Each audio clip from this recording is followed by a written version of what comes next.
In this segment, we're going to talk about learning to beat the tax guy by making your mortgage tax deductible. One of my favorite topics. Who doesn't want to save taxes and beat the establishment in a legal way, of course?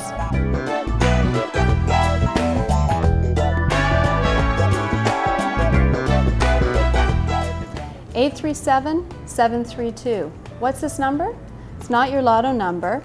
And recently when I did a presentation with a financial planner and a prepaid funeral planner, they had some suggestions as to what this number would be.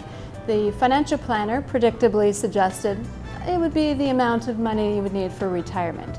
The prepaid funeral planner, with a sense of humor, suggested maybe it was the minutes you had left in your life. None of these answers are correct, and the real answer is that 832-732 is the amount of money you need to earn in order to pay off your $262,500 mortgage. What a staggering number, and more reason why we need to find out how to make our mortgage tax deductible and to be able to save money with our mortgage. You may have heard of Fraser Smith. He was the developer of the Smith Maneuver. And it is a financial strategy to make your mortgage tax deductible. And in his words, a tax-deductible mortgage is a financial strategy designed to convert the non-deductible interest debt of a house mortgage to the deductible interest debt of an investment loan, which simultaneously ensures the building of a free and clear investment portfolio. In much simpler terms, you're converting your bad debt, which is your mortgage debt, into good debt, line of credit debt, so that you can invest and be able to increase your wealth. The assumptions for our examples today are based on a 6% 5-year fixed rate mortgage, compounded semi-annually over 25 years, at a prime interest rate of 6%. And these numbers are typically higher than the expenses currently that we have right now. And the portfolio growth rate of 8%, again, extremely modest, and a marginal tax rate of 40% on a household income of $100,000. And those numbers taken from Stats Canada averages as to household incomes. Now, the example we're using is on a property of $350,000 of value. And it's equity of 25% in your property out of your own wealth, and the mortgage amount of 75% or $262,500. Now, the reason why I use this example is up until recently, a conventional mortgage was 75% loan to value versus the 80% loan to value, and some of the lenders haven't changed their products yet to recognize that.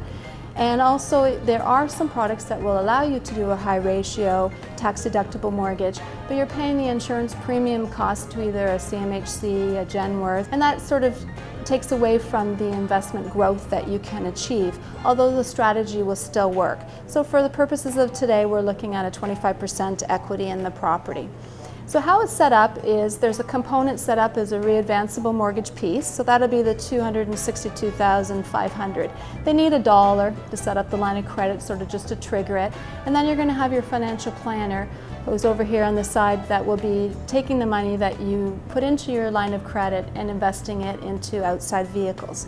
Now, it has to be outside of your RSP, that is the stipulation, because it is an investment product, but it could be in anything that you're comfortable with. It could be in mutual funds, could be in equities, could be in bonds, it could be in GICs. The mix has to be set up in order to allow you to have an increased spread on your line of credit so that you're making money, obviously. So the total debt remains at $262,500. Your first payment will be $1,680. That's based on a $262,500 mortgage, and the principal component of that being $400 and the interest amount being $1,280. So you can see how high the interest factor is in relationship to the principal, why we need to look at how to make this mortgage tax deductible. So you'll notice that your total debt remains at $262,500.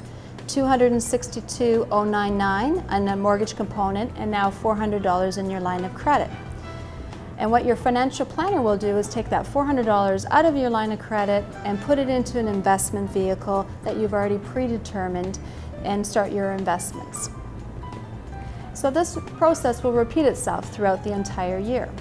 So if you look at the end of the year 1, you will have taken $4,800, so 400 times 12, off of your mortgage amount, put it into your line of credit, and your financial planner will have taken it out of your line of credit and been investing it monthly. So at the end of the first year, you go to file your personal taxes. And what you'll notice is that you'll be getting a rebate on the personal taxes with respect to the interest amount on your line of credit that you've had to pay. So on a $4,800 line of credit at a 6% interest rate, you will be paying $240 of interest.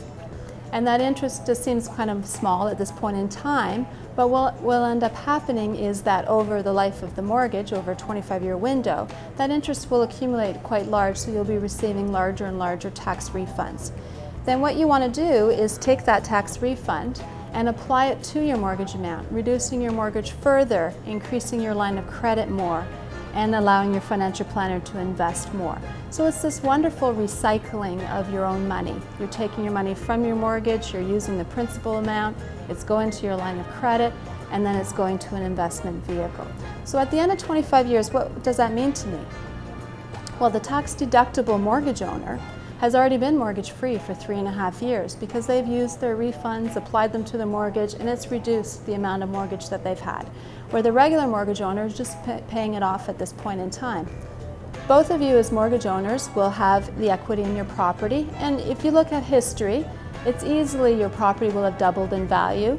So your $350,000 property is probably worth $700,000 at this point in time. The tax-deductible mortgage owner has saved personal taxes of $70,588, while the regular mortgage owner hasn't had any savings whatsoever. The tax-deductible mortgage owner also has additional net worth of $223,883, where the regular mortgage owner doesn't have any savings whatsoever. So what a wonderful growth in their wealth, and also in reducing their mortgage and still maintaining their current mortgage value. Now, the questions that I do get quite often are, is this legal? So I'd like to quote directly from Fraser Smith, who says, "During the past 20 years, the Smith maneuver has not been challenged by any tax authority, by any lawyer, by any accountant, by any financial planner, or by any financial guru as regards the theory, the strategy, the mechanics, the arithmetic, or the projected outcomes." And the truth is, as long as the government allows us to use investments and to write off the interest for those loans, then that will always be a strategy that's in place. So the next question naturally flows, well, what if the government stops allowing us to write off the interest for investment purposes? Well, then quite simply, this can be collapsed at any time.